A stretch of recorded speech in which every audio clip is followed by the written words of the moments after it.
My pillow has a voice inside of it, written by Brian A. Young. I know this is going to sound crazy as hell, but I think my pillow has something living inside of it. I'm aware that's the strangest thing to say, but I don't really have any other way to explain what I've experienced to this point. This all started a while ago on a typical school night. Nothing was really out of the ordinary, save for some extra difficult homework. I had prepared for bed, and as I laid down to sleep, I swore I could hear somebody whispering to my immediate left. In response, I jumped out of bed, trying to determine who was in my room. But almost as soon as I sat up, the whispering stopped. I turned on my light to search my room for what woke me, but it turned nothing. Even my neighbor, who was usually obnoxious late into the night, was unusually quiet. I shrugged it off as a drowsy audio hallucination and tried to sleep. But as soon as my head hit the pillow, I heard the voice again. This prompted a thorough search of the entire apartment. But then again, my efforts were turned up to nothing. For the third time, I tried to sleep. And for the third time, I could clearly hear the whispering. But this time, I noticed something different. As I put my head back down on the pillow, the voice grew louder. And at that point, I realized that the voice wasn't just coming from the house. It was coming from my pillow. Looking back at it, I absolutely should have put the pillow in the dumpster soon as I heard a damn voice coming from it. But I was curious. Some part of me wanted to know what it had to say. I've always been interested in the macabre, and it seemed too interesting to just give up on. But the voice told me such awful things. It detailed stories of murder and violence beyond anything I could have imagined. It was sickening. But I just couldn't seem to break away from it. I feel ashamed to admit it, but I was enthralled by the stories. I must have spent hours listening to it speak. I think it was around 3 a.m. that I was ready to throw my pillow in the closet and call it a night. But before I lifted my head up, it told me it had one more secret for the night. It said to me that that day at school, I would have seen something truly horrible. Something that would burn an image into my mind that I would never be able to erase. And then, it went silent. I didn't get much sleep for the rest of the night. Luckily, I had a class at 10 a.m., and with a mixture of coffee and Adderall, I was able to drag myself out of bed and make my way to the lecture. The day started off normal. I only had 2 classes, and as I made my way out of the second class to go home, I had all but forgotten what the voice said to me. Honestly, I was concerned with sleep more than anything.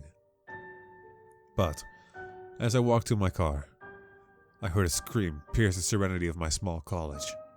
2 people were fighting viciously in the parking lot. A petite boy, no taller than 5'6", was fighting for his life against a man who had appeared to be closer to 6'4", 230. The bigger man followed with the rage and desperation of someone truly determined to kill his opponent. 2 other students raced towards them to try to subdue the large man.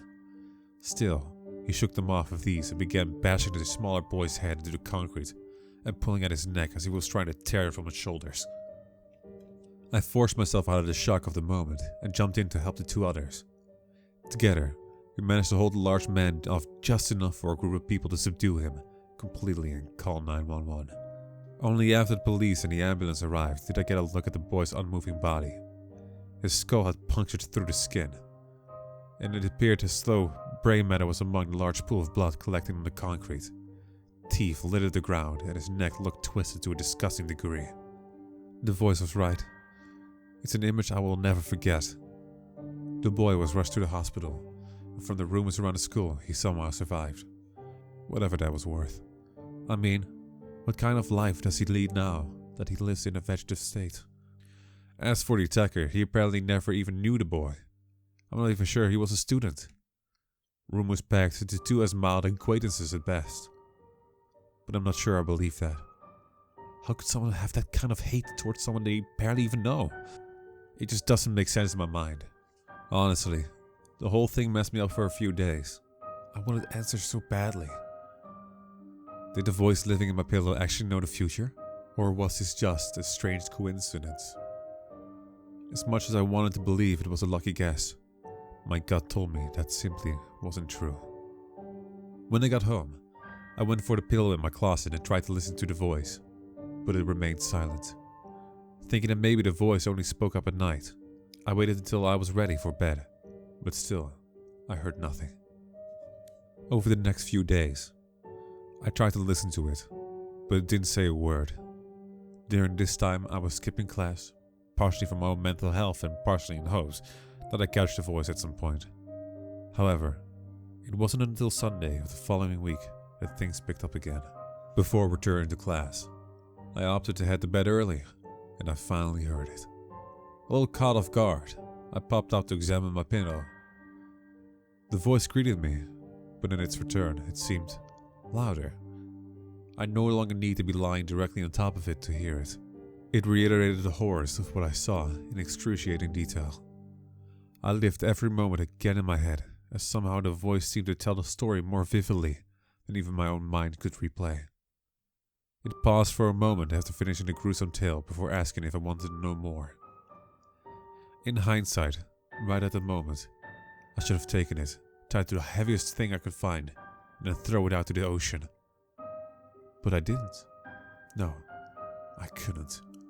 Again, the intense feeling of morbid curiosity hit me like a wave. Fucked up as it was, I needed to know more.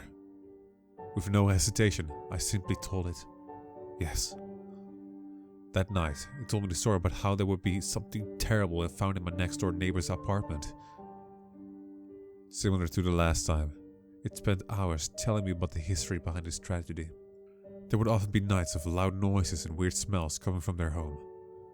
Over the years, they've gotten more than a few angry knocks at the door and phone calls. Jesus, I would have called the fucking police if I knew what was really happening. Mere minutes after I was told about what was going down, I booked a motel room. There was no way in hell I wanted to be around that chaos that was about to unfold. Lo and behold, the following day, I got about 15 text messages from friends, family, and even landlord, asking about what had occurred. When I went to turn on the local news, I was met with footage of frozen and decomposing bodies being taken out of his apartment, accompanied with my neighbor in handcuffs. The old man had a dead look on his face and tired, soulless eyes that stared through the crowd of people surrounding him. Though all the details wouldn't be made public for a while, I knew enough. At least 5 dead bodies. DNA matched of some kids that had gone missing throughout the area. Morbidly enough, I remember him being part of a couple of the search parties when they initially had gone missing. He made some social media posts about bringing them home, and yet, this whole fucking time, they were right there. The voice was right again. The scariest part is I couldn't tell if it revealed the truth about these events or influenced them. Either way, I spent the next hour or so in malice. I emailed my professors about the day's events. Luckily, they understood why I needed to take some time off from class.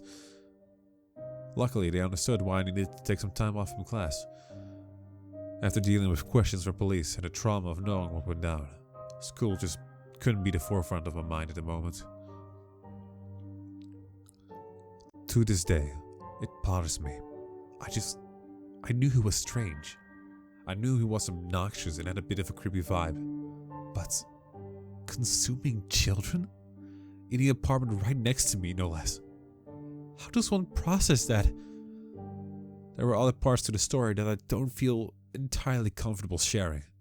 But trust me, it was beyond evil what he did. I'm glad he got a death penalty for his crimes. But it doesn't erase what happened. It doesn't erase the fact that I slept peacefully while those tragedies took place. And it doesn't erase the fact that I knew. Maybe I could have done something to save someone. Perhaps I could have prevented it from happening to the first kid. Maybe, I don't know. The most life-changing revelation came a month later. The voice had grown silent once more, and frankly, I didn't want it to ever speak again.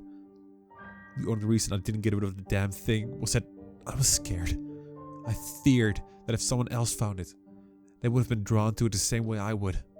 And maybe, just maybe, it would start to whisper terrible things about me.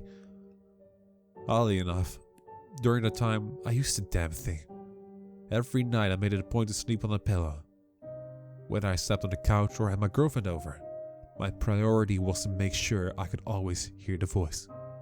I felt that if something else was going to happen, I needed to be the first to know. Unfortunately, as I anticipated, that day came. The day the voice spoke to me again. I got the worst news of all. It's interesting. You always assume that the things in your life that would elicit the deepest, darkest reactions are the things of nightmare. A hungry bear catches you in its sights, a masked man with a chainsaw breaking into your log cabin, a clown with a knife scratching at your front door. Maybe a demonic entity stalks you while you're alone. But those thoughts aren't based on reality. They're based on the stories we hear or see on TV. And in all likelihood, the average person wouldn't have to deal with an angry grizzly or killer clown. No, the odds of those fantastical events happening to any of us are slim to none. At the same time, the things we should truly fear are much more likely. My dad called me to tell me he had cancer. He'd been a long-time smoker and never wanted to really check up on his health. It was too late when he noticed his real problems and went to the doctor for a checkup. It broke me. Not just because of the shock of the moment. Not because I didn't think someone like him could run into a problem at some point. I broke down because I knew the day before. I prayed to whatever bullshit God there is that the voice lied. I prayed that this was just an attempt to scare me, or that it had the wrong person. But deep down, I fucking knew. Just like the previous 2 times. Part of me wishes the news came as a surprise. It'd still be devastating, but to have the thing tell me, it made it so much worse. I was always close with my dad. Ever since my mom died when I was little, we held a special bond. Being his only kid, he gave me every ounce of love he had to offer, and then some. We spent so much time together. Even after I left for college, I still talk with him all the time. And still, after just 4 short months, he was gone. I'm not gonna lie. I was suicidal. I drank a lot. I had meaningless sex with God knows who, and did everything else under the sun to forget. After what I had dealt with, I dropped out of school. I just couldn't function. My dad was my rock. Man I could talk to, laugh with. I could rely on support in any kind of way. And just like that, he was gone. Part of me questioned if it was my fault. Did I cause this by keeping the voice around? What if I've just gotten rid of it like any normal fucking person? To this day, I still don't know that answer. But what I do know is that even at that point, I still couldn't get rid of it. If before, I was only slightly concerned about what the voice would do while not in my possession, then I now was terrified. Following the death of my father, the voice grew bold. It spoke to me every night. It whispered horrible things about my dad, other people I knew, and complete strangers. It instructed me how to look into awful things about so many people. And it all turned out to be true. It consumed my life. While I'm being honest, the only reason I didn't end it all was because a small part of me hoped I'd be free from it one day. That I could move past the voice and finally have my life back. At least, until it started talking about me. At first, it told me things as small as when I would get a bruise or from stubbing my toe, cut myself on an open nail, or get sick. But things quickly grew darker. From finding out my girlfriend of 3 years had been cheating on me, to finding my new puppy dead on my floor. I could see this was leading to a terrible end. Just as I predicted, the night I had been dreaming came all too soon. As I laid down to sleep, I was woken by the voice repeating my name. Without even acknowledging it, the voice laid out my death. A man was about to break into my home, bash my head open with a rusty bat, drag my bloody, dazed body into my room, and then flame my chest and lungs open while pinning me against the wall with nails like a fucking fucked up art display. There was no time frame given. All it would say was that it was happening soon. I stayed up all night, staring blankly at my wall, waiting for death while the voice spoke at a volume louder than I could talk myself. Only about an hour from sunrise, a knock came at my door. I knew this was it. I stayed in my room while the knock turned into pounding. The voice accompanied the pounding with hysterical laughter. Tears started flowing down my face, and I silently cried with the knowledge of what was to come as I heard an enormous voice trying to bail into the door. I contemplated calling the police, but I knew they wouldn't get here in time. This was how I was destined to go. Eventually, the door started to break from its hinges. Knowing it was one or two good smashes from giving away, something snapped. I realized that if I was meant to die, that wretched voice wouldn't be allowed to live either. I quickly searched my room for my lighter and found one right as I heard the door break down, accompanied by a large man stumbling through. Quickly, I reached for a pillow, and it began screaming as soon as it touched it. The loud noise gave away my position, and I had to make a mad dash to lock my door and barricade it by flipping over nearby bookcases. I could hear him fumbling before the doorknob and then using his weight to attempt to smash his way through. I didn't have much time. I grabbed a half-empty vodka bottle next to my bed and poured it all over the pillow, and then it lit the flame to the thing. Another scream erupted from the deep inside. It was blood-curdling and ear-piercing. It sounded like a man in the worst kind of agony that one could ever imagine or experience. It didn't curse me or beg for its life as it burned. It only wailed in pain. I fell to the floor with my hands covering my ears, hoping and praying that it would all stop. The bang and screaming kept coming in unison. I squeezed my eyes tight and screamed for everyone to shut up, over and over. I just wanted it all to be over. Slowly, everything started to die down until silence. All that remained were the burned remnants of my pillow. I waited half an hour before checking the rest of my apartment, and to my relief, there was no one there. The sense of freedom that washed over me was unlike anything I've ever had to experience. And at that moment, I again broke down. I'm not much of a crier as I'm making myself out to be, but given what I'd just gone through for more than half a year, everything just came out. The police dropped by, but all I could really tell them was that I think someone tried to rob me, and that was the end of it. Despite the apparent damage and screaming, they could never find anything that led to an arrest. At the end of it all, the final step on this horrible adventure was rebuilding. I got a new dog, I've started to eat healthier, and I've taken up hiking and other activities to help clear my mind. Being around other people also really helps. I still have my moments of darkness, but really forcing myself to get out of there and talk to people has made a massive difference. And as a result of that, I may even have a potential relationship, but we'll see how that goes. After everything went down, I had also moved apartments. I just felt it would be the best to get away from that area if I was going to heal. I must have had spiritual cleansings done by over 10 different types of religions, along with my many other more minor spiritual rituals I found online. For a while, things worked great. Life returned to the best approximation of normal. But last night, I think I heard a voice coming from my walls. It spoke of such awful things.